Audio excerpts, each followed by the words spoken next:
თუ ცოცხალ ღმერთს ერთხელ იპოვი, შესაძლებელია თუ არა, რომ დაკარგო. აბა რატომ ხდება, რომ ერთ დროს შენთვის ნაცნობი ცოცხალი ღმერთი უცხო ხდება? აუცილებელია განსასწრელი ურთიერთობის აღსადგენად, დიახ, ღმერთის წმენა შეიძლება დაკარგო.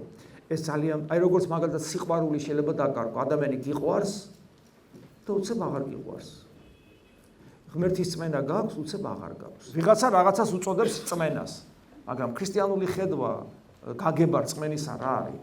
საბოლოო ჯამში ეს არის გიყვარდეს უფალი ჩვენი იესო ქრისტე. და სიყვარული მოწყვლადი სათნოებაა. ის შეიძლება დაიკარგოს.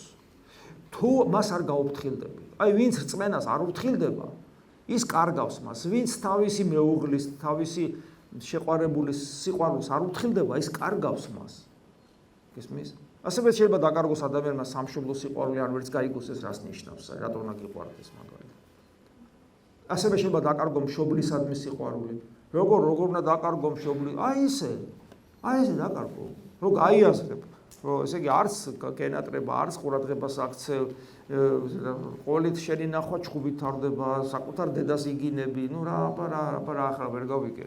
სიყვარული ხო საქმებით დასტურდება და საქმები კიდევ სიყვარულის შორს არის. მაგ მაგალითები ამისი, რომ ადამიანს მღვდლობა უნდა და დაკარგა რწმენა, ცოცხალი ღმერთის წმენა დაკარგა. ამას თავის მიზეზები აქვს ამას თავის მიზეზები. იმიტომ რომ გესმის წმენა ის კი არ არის, რომ მე მჯერა ამ საგნის არსებობა. მჯერა და არის ეს საგანი. ის ცოცხალია და კიდევ მეორე წმენა არის ნდობა და მე თავგანწირული სიყვარული ცოცხალი ღმერთისადმი.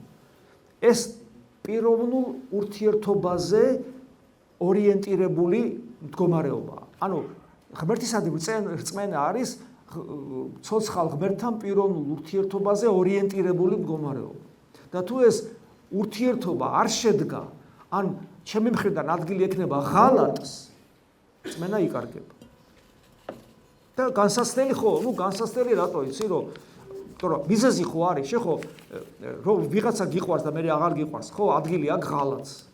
ესე იგი რაღაცა ჩაენაცვლა რაღაც. ხო, და ის რაც ჩაენაცვლა, ის ხო დროებითია ამ სამყაროში. ღმერთს რაღაცა რო ჩაენაცვლება, ის ხო დროებითია.